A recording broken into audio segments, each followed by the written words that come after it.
القرعة. لي انا؟ ويه جبل فاكس الرشيد. امريكان؟ ويه والميريكان الزحام اللي كاين دابا على موقع نتائج القرعه ديال امريكا ما كاين حتى في المقاطعات، واللي خرجت ليه هذه العباره راه غادي يكون اسعد شخص في العالم وغادي يعيش احلى لحظات في حياته، واللي ما عنده الزهر راه غتخرج له للاسف هذه العباره ديال لم يتم اختياره. والا كنتي انت ولا انت كتفرجوا فيا وخرجت لكم هذه العباره ما تقلقوش وما يبقاش فيكم الحال، لانكم ماكم وحدكم، معكم 33 مليون شخص عبر العالم ما نجحوش في هذه القرعه هذه، يعني 33 مليون شخص عبر العالم خرجت لهم نفس العباره لم يتم اختياره، بينما المحظوظين اليوم وصل عددهم المليون شخص تم اختيارهم رسميا للعيش في الولايات المتحده الامريكيه. جيف لا جيف مي فروتس، اعطيني شايا باللبن.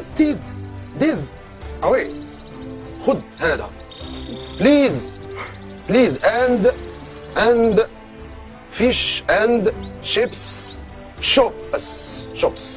السنة الماضية شارك أكثر من 300 ألف مغربي ومغربية في هذه القرعة وتم اختيار 4065 شخص، لكن هذه السنة الرقم كان مرتفع والمتوقع أن يكون شارك أكثر من نصف مليون مغربي في هذه القرعة. وبقدر ما أنا سعيد بالنسبة للمغاربة اللي تفوقوا في هذه القرعة هذه السنة هذه، بقد ما أنا حزين على الأسباب اللي كتأدي بأولادنا وبناتنا أنهم يهاجروا خارج المغرب، سواء في الولايات المتحدة الأمريكية وسواء عبر قوارب الموت. هناك أسباب عديدة ما غندخلوش في التفاصيل، ولكن نقدر نقول على أنه كينقصنا بزاف باقي في هذه البلاد، أو أهم حاجة كتنقصنا هي الثقة والمعقول.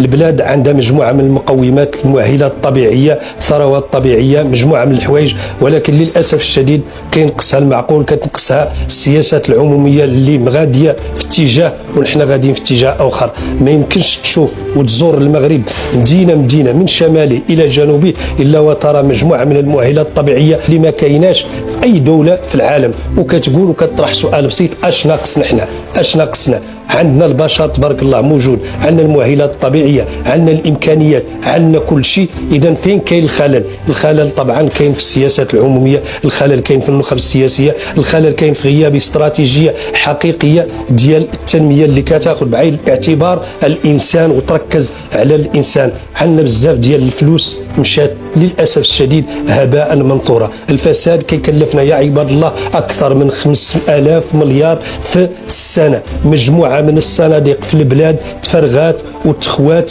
ومشات هباء منثورا دون محاسبه ودون رقيب. اذا علاش هاد الناس يخلوا هاد البلاد هذه اللي فيها مقومات زوينه، فيها الشمس على مدار السنه كامله، فيها امطار في الشمال، فيها تبارك الله مناظر رائعه، فيها عيش كريم، فيها بزاف ديال الحوايج، كيخلوها سواء الناس عاديين، سواء اطباء، سواء مهندسين، سواء طبقه متوسطه، وكيهاجروا لبلدان اخرى وكيعرضوا حياتهم للخطر. وما كاينش، كنقولها وكنأكدها، ما كاينش شي مش كيهرب من دار العرس، ولكن للاسف راه كاينين شي وحدين هنايا راه كيخلوك تخرج هاد البلاد هذه. كنقولها وكنأكدها، بلاد عندها مقومات زوينه، عندها ملكيه شرعيه، عندها استقرار، عندها مؤسسات تبارك الله كبيره، عندها صيت عالمي، عندها كل شيء عندها، ولكن للاسف القليل اللي يبغى يخدم. حتى الشرفاء والناس النزهه اللي بغاو يخدموا كتلقاهم كيديروا لهم العراقيل. النهار اللي كنقطعوا مع الولاءات، النهار اللي تولي الكفاءه هي اللي كاينه، النهار اللي تولي المصداقيه هي اللي كاينه، النهار اللي تولي الشفافيه، النهار نديروا ربط المسؤوليه بالمحاسبه، النهار نتيكوا الكارطه مزيان وننقوا المجالس وننقوا المؤسسات. كونوا على يقين على انه هذه البلاد ما غادي يهرب منها حد.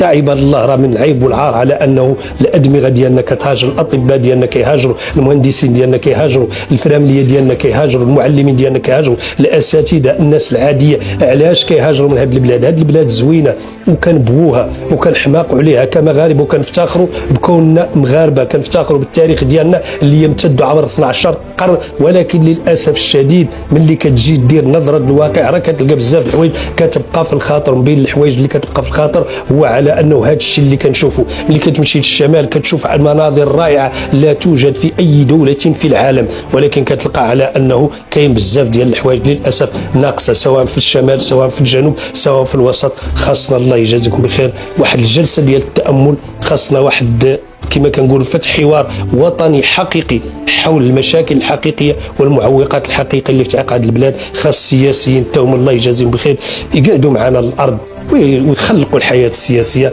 راه حشومه، خاص الاحزاب تقوي ذاتها، خاص الاحزاب تنقي التيران ديالها، خاصها تعتمد على الكفاءات، تعتمد على الاطر، تعتمد على الناس المزيانه سواء كانوا رجال او نساء باش نمشوا لقدام. راه الفساد خرجوا على هذه البلاد هذه، راه الناس المزيانه خرجت على البلاد هذه. الله يجازيكم بخير، راحوا حتى واحد دخلنا الشوارع، نقوا التيران وخلونا ندفعوا بهذه البلاد لقدام مع جلاله الملك. راه الا بقينا بحال هكا راه للاسف الشديد رانا غاديين 197 الف واحد نضاف للبطاله، 3 مليون فاصله 2 ديال الفقراء اللي عندنا، بزاف ديال الحوايج عندنا، مؤشر التنميه نزل. ورأفة بالمواطنين، رأفة بالبلاد ديالنا راه زوينه، ولكن راه البلاد الا ما هزوها الناس ديالها، الا ما هزوها الشرفاء ديالها راه غادي تنهار. تحياتي لكم والسلام عليكم.